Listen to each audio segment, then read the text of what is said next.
Ngayong gabi sa Reaksyon, isa sa mga malalaking tauhan ng EDSA Revolution noong 1986, 5 dekada na ang iginugol ni Senador Juan Ponce Enrile sa mundo ng politika. Nagsimula siya bilang Undersecretary sa administrasyon ni Marcos noong 1966 at sa darating na Hunyo, tatapusin na niya ang kanyang karera bilang senador. Pero sa lahat ng ito, hindi maikakailang malaki ang naging papel ng senador noong panahon ng martial law at ng pagwawaksi nito. At sa isang pambihirang pagkakataon, nakapanayam ko one-on-one si Senador Juan Ponce Enrile. Magandang gabi po sa inyo, Senator Enrile. Salamat po sa inyong pagdalo. Magandang gabi po sa inyo rin. Alam niyo na pag-uusapan po ngayon, nagiging controversial po itong martial law at kung papaano ngayon ito tinatanggap, lalo na ng mga kabataan, no? Dahil nga po sa pagtakbo ni Senator Bongbong Marcos. Nagiging issue ngayon, meron pang sinasabing revisionist daw na version, no? Itong nagsasabi na okay naman ang martial law. You were there during the Marcos presidency. I was in the government since 1966. Kaya nga po, ano po ang inyong personal assessment of the presidency of Ferdinand Marcos even before he declared martial law in 1972? Well, actually, everything that we are enjoying today is a product of the Marcos years. Even the infrastructure plans that are being implemented, those were thought about in those years. We have very good secretaries of public works that came about, like David Consoni, Secretary Hipolito, and several others. And they planned the road arteries of the country early on. And some of these are being implemented by all the administrations. Hindi naintindihan ng tao kung bakit nagkaganon eh. Dahil kung hindi nangyari yun, baka ngayon hindi tayo demokrasya eh. Okay, bago po mag-martial law, alam niyo marami pong nagsasabi na kaya daw siya nag-declare ng martial law, and these were the lines of Senator Bongbong Marcos in the previous VP debate, no? Ay dahil daw grabe na raw ang communist insurgency, grabe na raw ang rebellion sa Mindanao, yung mga Muslim. Pero hindi po ba na ang lahat ng ito, sasabihin naman po ng kabilang panig, ay nangyari din ang lahat ng dumami ang mga insurgents at dumami ang mga Mindanao rebels because of the Jabida Massacre, etc. Noong panahon din ni Marcos, bago mag-martial law. In other words, did not he himself foment this kind of rebellion that eventually led him to... dalawang segment yung administrasyon ni Marcos. Una, from 1965 all the way to September of 1972. There's no martial law during that period. Yes. We were able to push the insurgency from Central Luzon all the way to Isabela, and we scattered them. Then at that point, in 1968, the New People's Army was organized by supposedly Commander Dante, but there were politicians behind it. And we knew this. These are matters of intelligence record in the government. And later on, this grew up very fast. Because of the situation in the country, this period, in terms of Philippine history, must be related to the global system. At that point, the problem of Cold War was starting to rise. This was just after the war, no? And they were funded by a foreign power. And the rise was very rapid. At the same time, a Muslim problem was going on in Mindanao, was a building. There was an independence movement going on. What was our military force at that point? Did anybody ever ask this question? What was our military force? We had only 48,000. Why did we not build it up even before the problem actually arose? We are fighting into two fronts. The constabulary was fighting the insurgents in Luzon, and the army, which was very small at that point, was fighting the Muslims in Mindanao. And then the Supreme Court, at that time, a Supreme Court that was not under martial law yet, issued declared in a decision that there is a rising insurgent rebellion in the country. They recognize it judicially. So you agree with the decision to proclaim martial law? Was that something, sa ano nanggaling ang decision? Nagtawag ho ba siya? It was well studied, okay?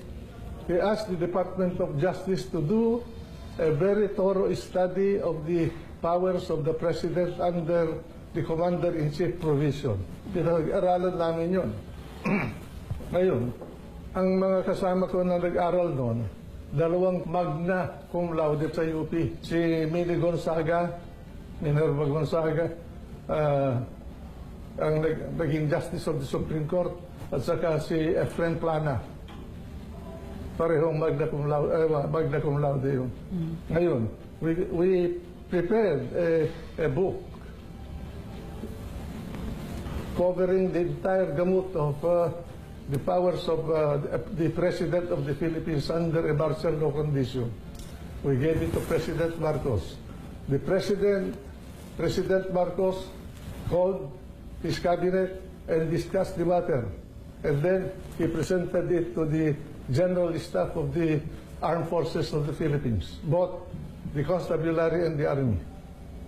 And we all agreed that it was a necessity for the country in order to survive. Bakit ho later po, parang nag-backtrack po kayo at inamin niyo po na kayo po ay nagkaroon ng fake ambush para nga raw i-justify martial law? This No, was just I did before. not do a fake ambush. It was a staged ambush by some people, but Yeah, but you did admit that was was used to martial justify. law was already in the country at that point. There was no need for me to do any ambush. For what? I have already issued the orders to the J staff of the Armed Forces of the Philippines. Okay. So, pero sir, hindi nyo naman That po is, hindi natanggi. alam mo di ba yan, na- ang ginagawa nila pang lalabo ng kasaysayan ng bansa. But they should assess the basis of the situation. Pero hindi naman ho maikakaila na kayo po ay instrumental sa pagpapatalsik sa kay Marcos. Well, ibang issue yun eh. So, paano Ang dahilan nun eh. how do you reconcile your support of his policies, we particularly are on talking martial of law and country, their... no? Yes. I did not do these things for my personal gain. I was just helping to see to it that the country will survive. And probably in the future, pag wala ng mga masyadong emotion at mga political agendas sa mga tao at susuriin ng mga manunulat natin sa kasaysayan ng ating bansa ang mga pangyayari sa buhay ng ating bansa, ay maintindihan nila kung ano at bakit ginawa ni Marcos yung ginawa niya. At ano kaya ang resulta kung hindi kami gumalaw. Until now, they never discussed the proclamation or the contents of the proclamation or to deny the factual allegations of the proclamation. Marami yung nagsasabi nga ho na nung panahon daw ng martial law, actually, umayos daw po ang bayan. Karoon daw ng disiplina, umunlad daw ang Totoo yun. ekonomiya. Pero we were buffeted by events that were beyond our control. Una, yung gasoline, yung oil crisis. Di ba? Nagkaroon ng oil crisis all of a sudden. 1973, we went through a rationing system. O siguro, hindi pa kayo buhay noon eh. We were having rations Yes. in those days, but then after that, umunlad ang Pilipinas. Then, series of events. There was an international controversy between the United States and the Soviet Union, and America was also having a problem building its forces and alliances. No? Oh, but this is too much to cover.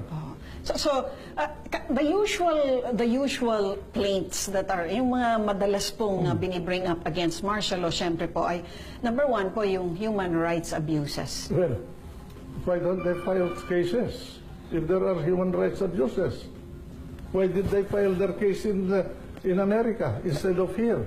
At napatunayan na nga po, as a matter of fact, meron na nga pong We were already in post-EDSA 1 revolution. They could have filed it here if they believed that what Marcos did was wrong or illegal or unconstitutional. In fact, that is the basic problem of the present constitution. They removed that power of government which will make it survive in case of a real internal crisis. You mean the power to declare martial law? Yes. Every state in America has that power. Not the federal government, because the federal government does not deal with local issues. You were also Defense Secretary. I was from Yes. At the time that all February these... 10, 1970. Yes, sir. At the time that all of these, many of these human rights abuses allegedly took place, ano po ang inyong personal na pananaw sa mga akusasyong ito na We napakarami acted pong... on all the complaints. I used to receive all the relatives and parents of the people who were incarcerated, including the wife of President of Ninoy Aquino. I have her letters in my possession thanking me for what I did for them. Do you agree that these were abuses? Yes, there were. You cannot, no matter where you establish a norm like that, there are always abuses. You cannot control all the persons involved, you know. They have different attitudes, different characters, different thinking.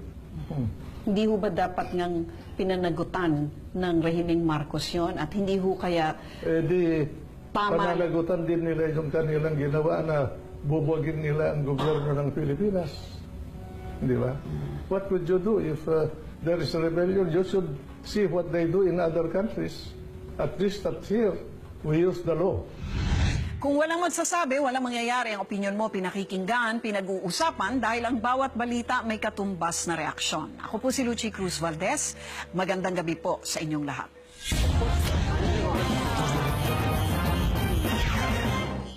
Be sure to come back. Use 5 everywhere. Copyright 2016.